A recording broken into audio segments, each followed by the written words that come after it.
कानूबारी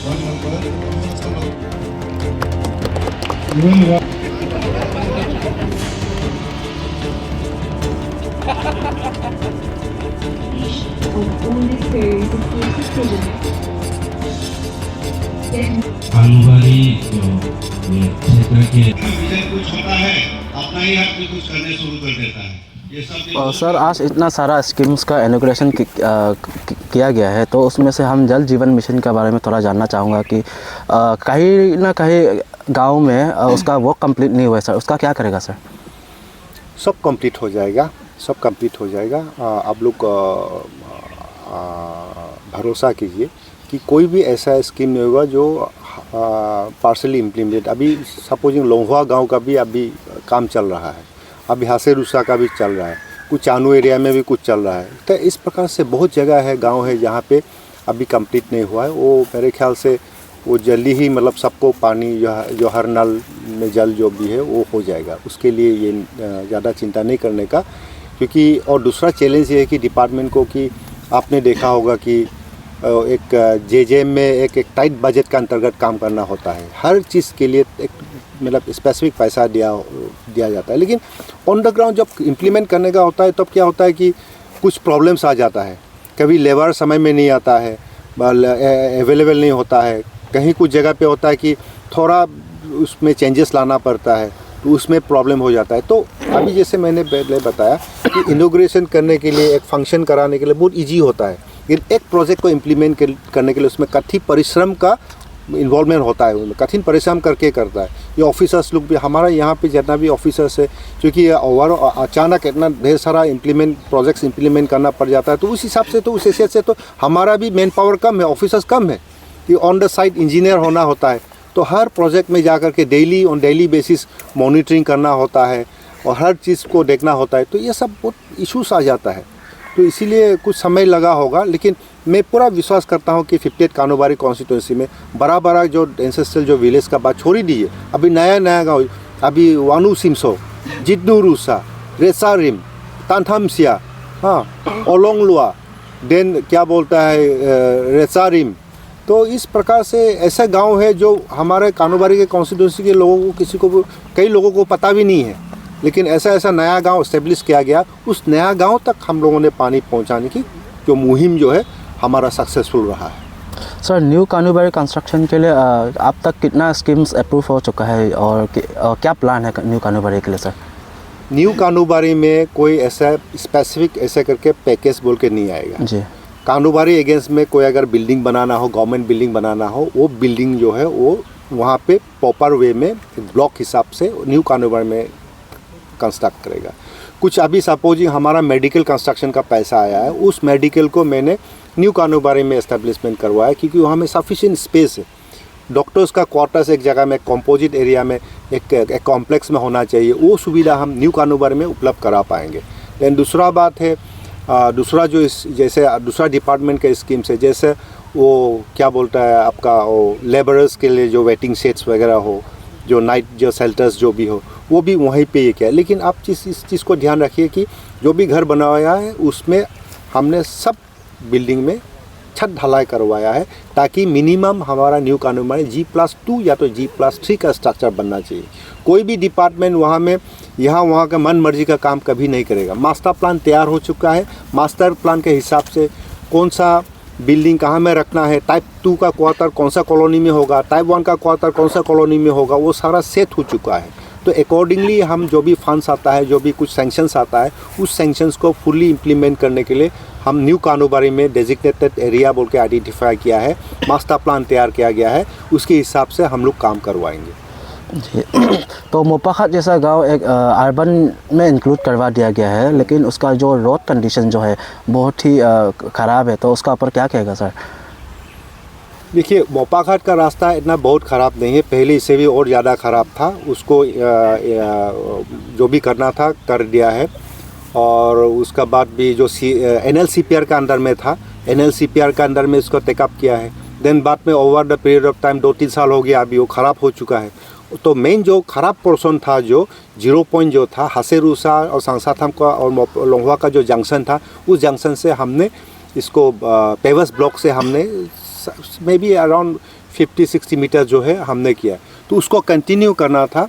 तो अभी फंड्स का थोड़ा कमी रह गया। देन दूसरी बात ये है कि उसको इसलिए रखा गया था क्योंकि हमारा जो है दूसरा एक हाईवे रोड जा रहा है कानोबारी से, तो शायद वो फिर अभी बनवाएंगे तो फिर कल फिर वो हाईवे का नाम में फिर उसको तोड़-फोड़ होगा। तो ये चीज़ को भी ध्यान रखना पड़ेगा कि हमारा जो पैसा है हमें इंटेलिजेंटली इन्वेस्ट करना पड़ेगा।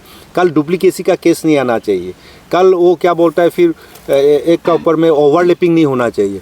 तो इस चीज़ को भी ध्यान में रखते हुए थोड़ा हमने इस पर थोड़ा ये किया है कि इस चीज़ को ध्यान में रखने के वजह से शायद किसी को लगता होगा कि वो उसको नेगलेक्ट किया गया है या तो उसको इस हालत में छोड़ा गया है। ऐसा नहीं है, अभी सर्वे हो रहा है, सर्वे कंप्लीट होगा, फिर इसका डीपीआर फॉर्म होगा, डीपीआर तैयार होगा, उसका बाद हमारा कानोबारी टू पासीघाट नामसाई जाने का जो रोड हाईवे जो है वो शायद इन ऑल प्रोबेबिलिटी वही अलाइनमेंट में जाएगा। तो उस अलाइनमेंट में जाएगा क्योंकि हाईवे का जो सेंट्रल पैकेज से हम काम करेंगे ही, तो फिर उसमें क्यों अननेसेसरी उसमें वेस्टेज ऑफ मनी हो जाएगा।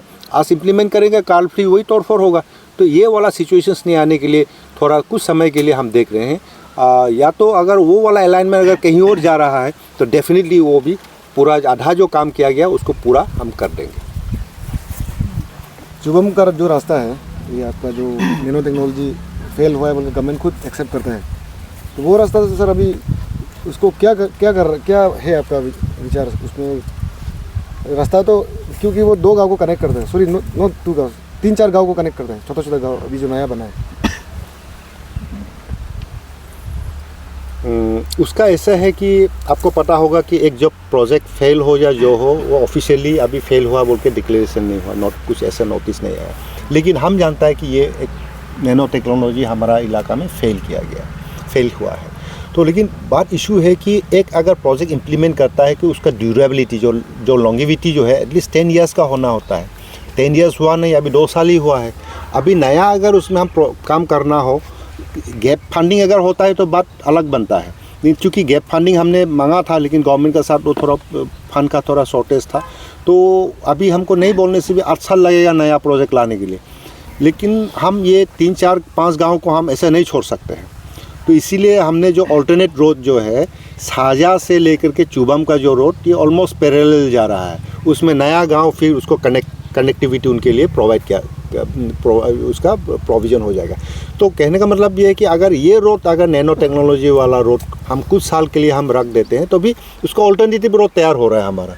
कभी भी मेन टारगेट ये होगा कि कोई भी गाँव नहीं छूटना चाहिए, कनेक्टिविटी से नहीं छूटना चाहिए। कोई जो भी गांव हो उसमें कनेक्टिविटी होना चाहिए। तो लिहाजा हमारा जो है साजा से आपका जाकलो जाएगा, जाकलो से ओलोंगलोआ, ओलोंगलोआ से लांगमाई, लांगमाई से चुबम, वो रोड अभी ऑलरेडी काम शुरू हो चुका है। तो हम आशा करते हैं कि अगर ये वाला रोड नैनो वाला रोड अगर मोटरेबल नहीं है तो दूसरा साइड से हमारा जो भी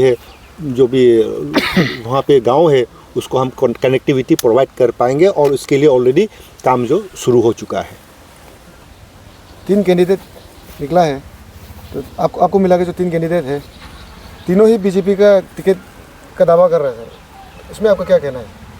नहीं, देखिए बीजेपी कोई केवल मेरा व किसी का तो पार्टी तो नहीं है, सभी का पार्टी है। और ये एक वेरी ब्रॉड माइंडेड पार्टी है, the largest party of the world today. तो उसमें कोई मैं किसी को पार्टी में मत आओ बोल के मैं मना नहीं कर सकता। कोई टिकट क्लेम कर रहा है तो मैं मना नहीं कर सकता। एवरीबॉडी इज़ वेलकम, सबका राइट है, अपना राइट बनता है वो टिकट मांगने का, एक कैंडिडेचर डिक्लेयर करने का। लेकिन at the end of the day ये तो पार्टी हाईकमान ही डिसाइड करेगा ना। अगर पार्टी हाईकमान व पार्टी अगर डिसाइड करती है कि नहीं मैं फिट हूँ उस समष्टि में, उस वहाँ में कंटेस्ट करने का कैंडिडेट के हिसाब से मैं अगर फिट हूँ बोलने से शायद मुझे उतारेगा मैदान में। मैं फिट नहीं को कोई दूसरा फिट है तो उसको उतारेगा। उसमें कुछ मेरा कोई पर्सनल ऐसा नहीं है कि मेरा कोई छोटा सा खेत तो नहीं है जहाँ पे मेरा सिंगल ओनरशिप रहेगा। पार्टी मेरा ओनरशिप में नहीं है एक्चुअली। आई एम ए कार्यकर्ता ऑफ द पार्टी। पार्टी अगर ये बोलता है कि नहीं भाई आप कंटेस्ट करो तो कंटेस्ट कर लेगा, कंटेस्ट मत करो बोले से नहीं करेगा। कोई अगर टिकट मांग रहा है तो मांगने दो, मैं तो मना नहीं कर सकता, ठीक है। तो इसीलिए इस हिसाब से इस पर्सपेक्टिव से हमें देखना है कि ये पार्टी जो है एक largest party of the world is today, is also a very broad minded party. ये सभी को लेके चलना चाहती है। खास करके जैसे बोला गया है कि सबका साथ, सबका प्रयास, सबका विश्वास, तो इस सब को लेकर चलता है पार्टी। तो ये मेरा कहने से नहीं कहने से उसे कोई कुछ फ़र्क नहीं पड़ता।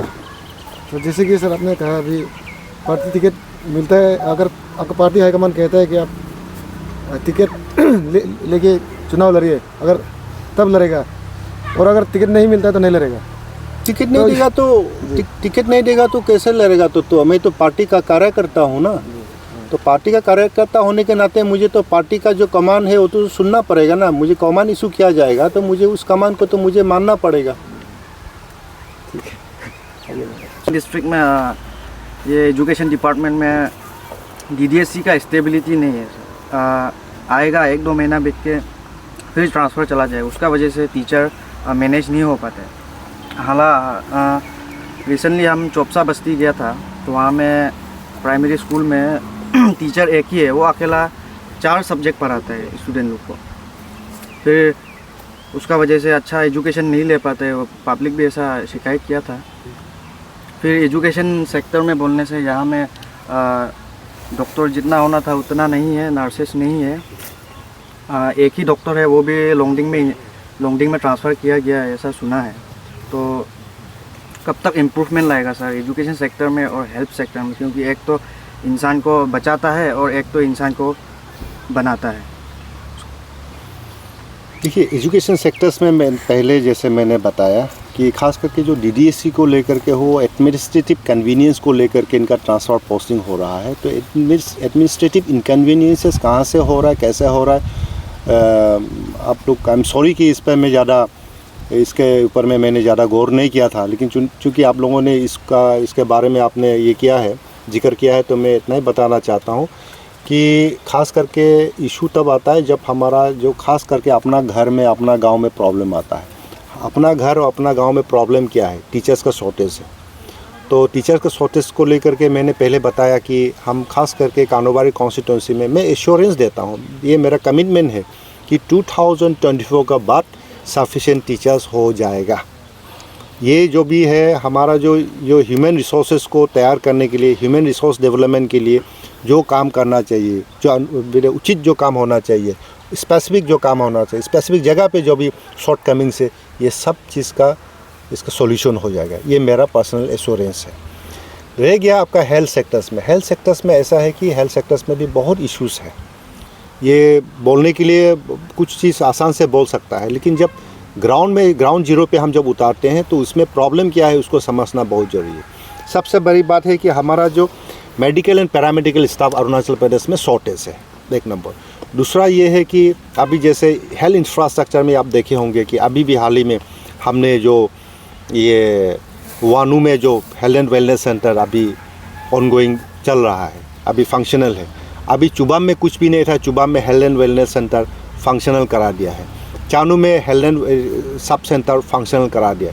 रंगलुआ में हमारा health and wellness centre functional है। बानफेरा में one of the best health and wellness centre है वहाँ पे, ठीक है। देन रंगलुआ में प्राइमरी हेल्थ सेंटर हमने उसमें इस्टेब्लिश कर दिया है। तो इसी प्रकार से आपको याद होगा कि हम यहाँ पे विधायक बनने से पहले कानूबारे में केवल एक सिंगल डॉक्टर से चलाया करता था, 3-4 नर्सेस से चलाया करता था ये हॉस्पिटल। अभी देखिए स्टाफ कितना है। तो हम कुछ एक रिलेटिव एक कंक्लूजन भी ड्रॉ करना बहुत ज़रूरी है। आप कहाँ थे, आप कहाँ आ गए, उस पर भी आपको कंपैरिजन करना बहुत ज़रूरी है। अब केवल अचानक आप नहीं बोल सकते कि शॉर्टेज है, तो उसको रिलेटिविटी आपको, अब शॉर्टेज कैसे बोल सकते हैं आपका शॉर्टेज? अगर शॉर्टेज भी है तो शायद कुछ एक टेम्पोररी शॉर्टेज हो सकता है।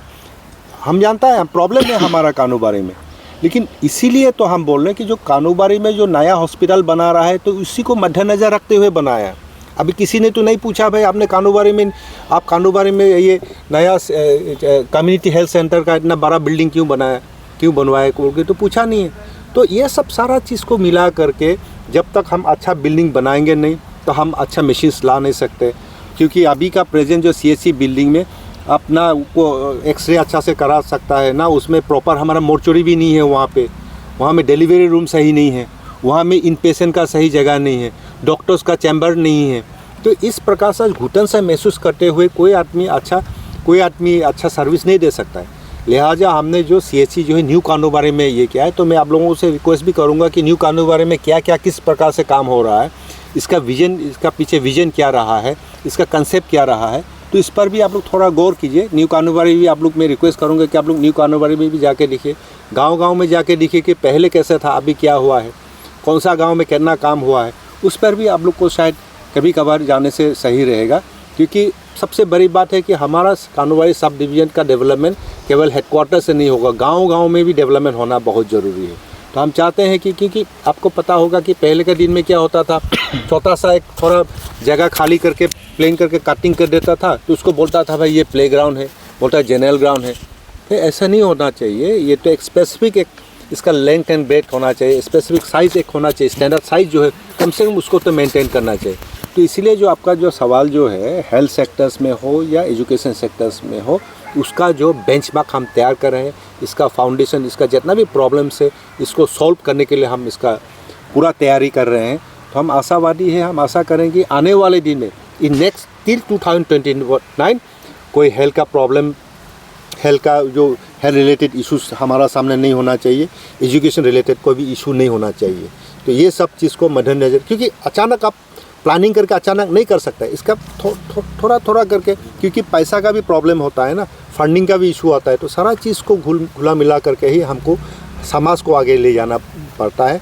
और लेकिन मैं बहुत बहुत धन्यवाद मैं देना चाहता हूँ कि ये सरकार को, हमारा जो पेमा खांडू लेड गवर्नमेंट को, नरेंद्र मोदी जी का जो सरकार है, कि उन्होंने कानूनबाड़ी के लिए इतना कोऑपरेट किया है हर चीज़ पे। अभी जितना 50 प्लस जो आज इम्प्लीमेंट हुआ है उसमें मैक्सिमम सेंट्रल गवर्नमेंट का पैसा घुसा हुआ है। बड़ा बड़ा प्रोजेक्ट जो कानूनबाड़ी में हो रहा है, CRF हो या क्या बोलता है RIDF हो या PMGSY हो या JJM का हो या तो सिप्दा का हो या NACIDS का हो, NLCPR का हो, हाँ, या तो PMJV का हो, तो सारा का पैसा घुसा है। और कानूनबाड़ी में कोई ऐसा सेंट्रल स्कीम नहीं है जो इम्प्लीमेंट नहीं हो रहा है। हर स्कीम, ऑलमोस्ट मेजर जो स्कीम्स है गवर्नमेंट ऑफ इंडिया का, वो कानूनबाड़ी में हो रहा है। मैं बहुत बहुत खुश हूँ और आशा करते हैं कि आज जितना काम हुआ है उससे ज़्यादा आने वाले दिन में हम लोग ज़रूर काम करेंगे। हर गांव को, मैं तो यही, मेरा सपना यही है कि even burial ground must have, sorry, burial ground 2 must have swimming pool, तो ये तक सपना है। तो इतना तो ज़्यादा ही बोल दिया होगा, लेकिन हम चाहेंगे कि हर नागरिक जो भी हमारा कानूनबाड़ी कॉन्स्टिट्यूंसी का जो बेसिक मिनिमम जो नेसेसिटीज है ये फुलफ़िल होना चाहिए। जब तक ये फुलफ़िल नहीं होगा, ह्यूमन डेवलपमेंट नहीं होगा, डेवलपमेंट कहने का लायक कुछ रहेगा नहीं। तो ये सब चीज़ पे हमें ध्यान देना पड़ेगा। और मैं आप लोगों से ये भी मैं विनती करना चाहता हूँ कि जो भी प्रोजेक्ट आता है उस पर आप लोग गौर कीजिए, आप लोग भी मॉनिटर कीजिए। ये केवल कि वन मैन मॉनिटरिंग होने से तो नहीं होगा, आप लोग भी देखिए, आप लोग भी उस इम्प्लीमेंटेशन सही हुआ कि नहीं हुआ, आप लोग नज़र गड़ाए रखिए। कि ये बहुत ज़रूरी है कि हर आदमी, आप लोग भी स्टेक होल्डर्स है इस डेवलपमेंट में, तो इस मुहिम में आप लोग भी जोड़ जाइए। आप लोग भी एक साथ में कदम से कदम मिलाते हुए एक दूसरे के साथ घुल मिल करके जो भी समाज में काम सही हुआ कि नहीं हुआ है, क्वालिटी काम हुआ कि नहीं हुआ है।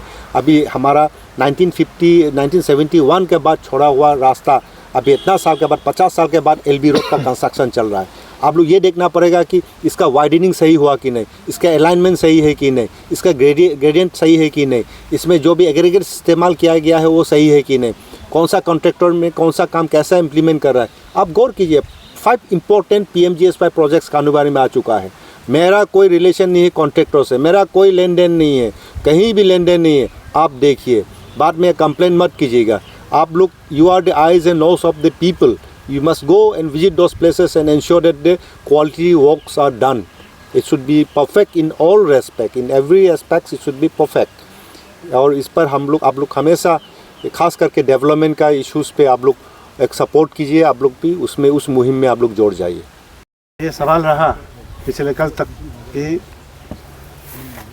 एजुकेशन सेक्टर में आपने कहाँ तक पहुँचा है, कहाँ तक काम किया है, और अनएम्प्लॉय यूथ के लिए आपने आज तक कहाँ तक काम किया है। ये 2 सवाल आपका सबसे पहला है सर।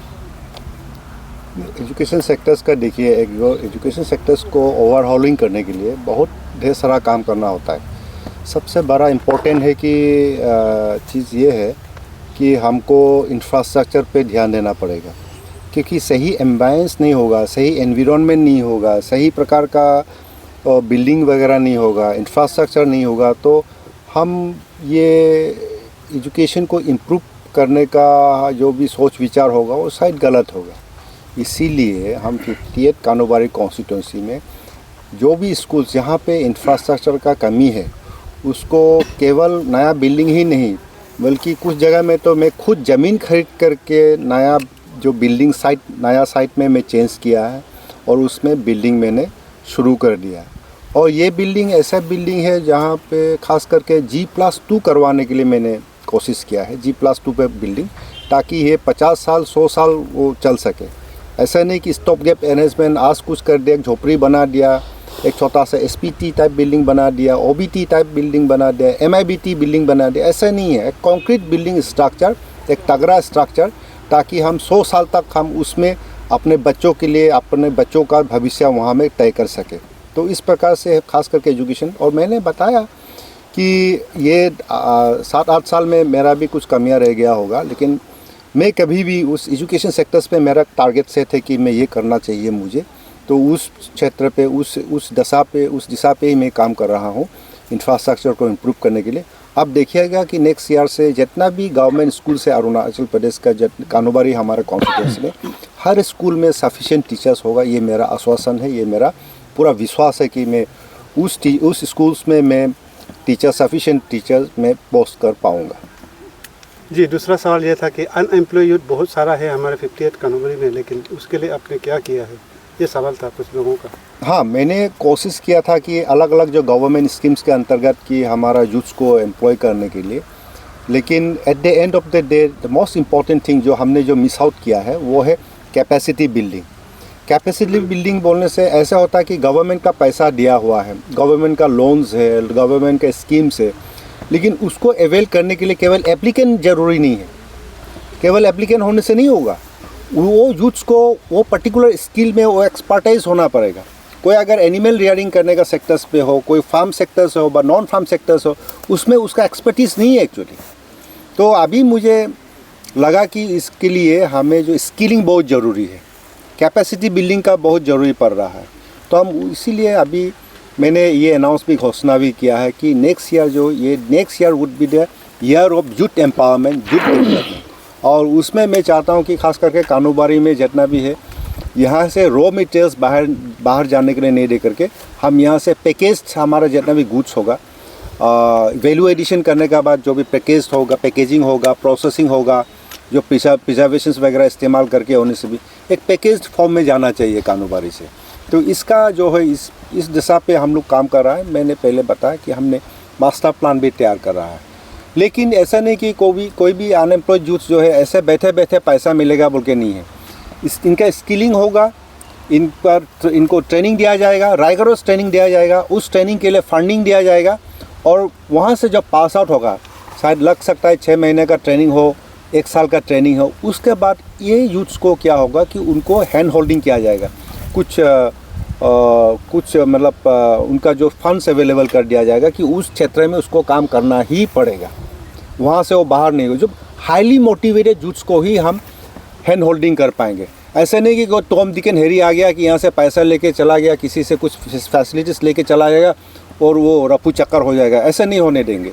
तो उसमें जो भी है यूथ से जो हाईली मोटिवेटेड होगा उनको हम ज़रूर फैसिलिटेट करेंगे, उनको ज़रूर जो भी हेल्प हो सकता है हम देंगे, उन पर मॉनिटरिंग किया जाएगा, उनका सही काम हुआ कि नहीं हुआ उस पर कड़ी नज़र रखा जाएगा, ताकि वो केवल हमारे सरकार के लिए नहीं है, कोई गवर्नमेंट को पर्टिकुलर डिपार्टमेंट के लिए नहीं, वो अपने आप के लिए, अपना परिवार के लिए, अपना गांव के लिए कुछ करे।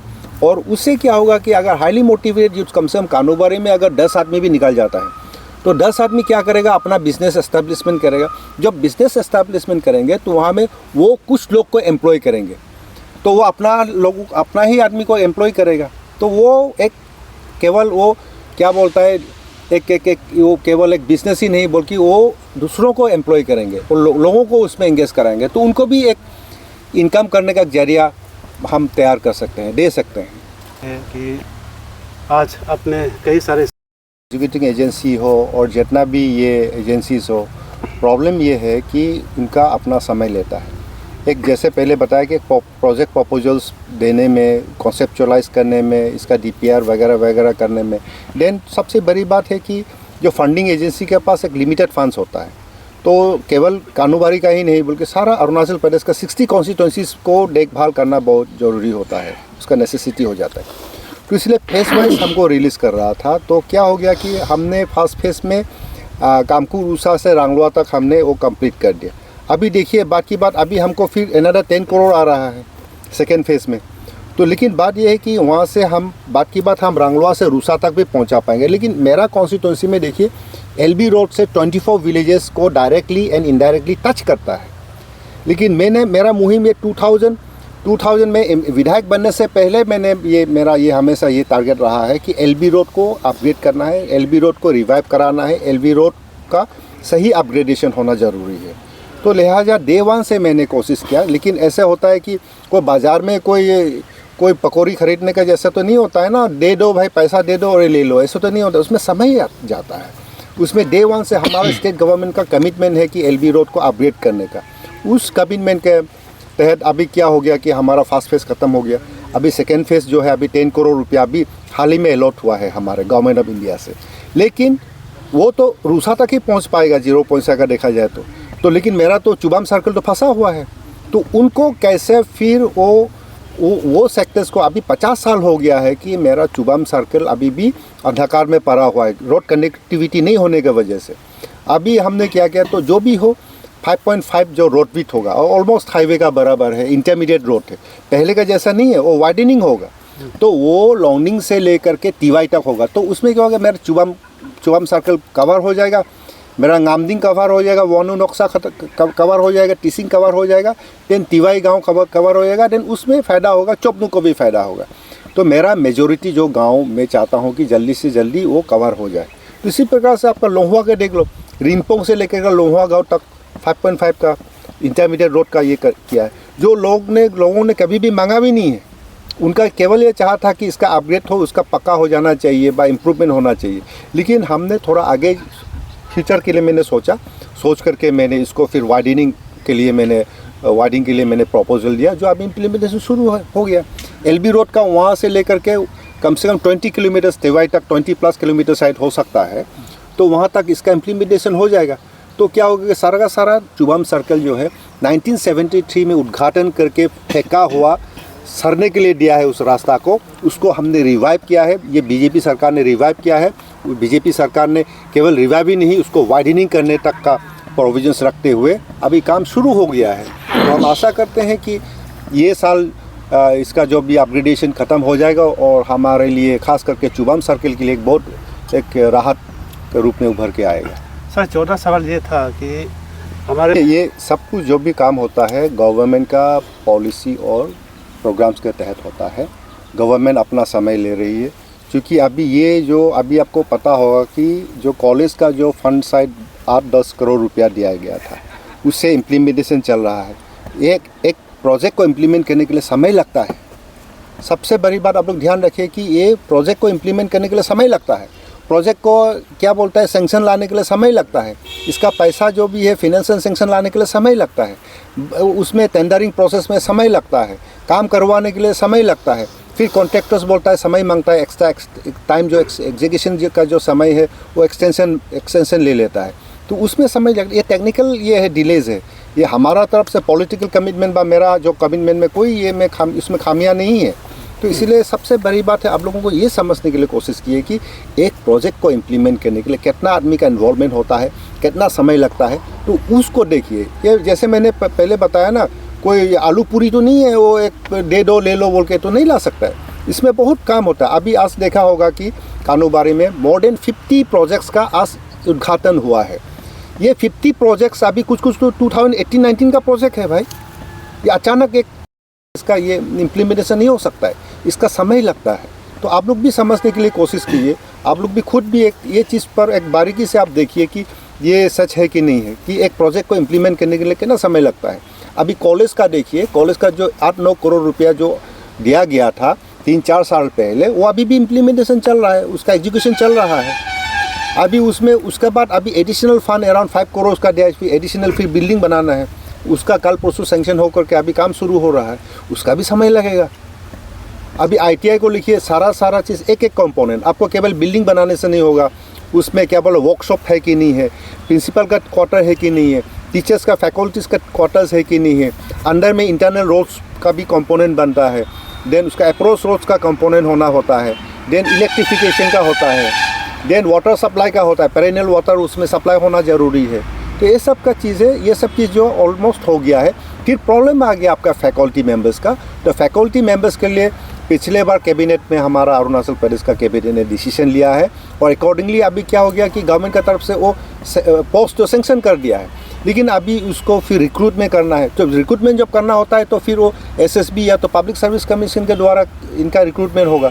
अभी फिर वो चीज़ क्या हो गया कि पब्लिक सर्विस कमीशन और एसएसबी अभी रिक्रूटमेंट नहीं कर पा रहा है, उनका भी वर्क प्रेशर है, वर्कलोड है।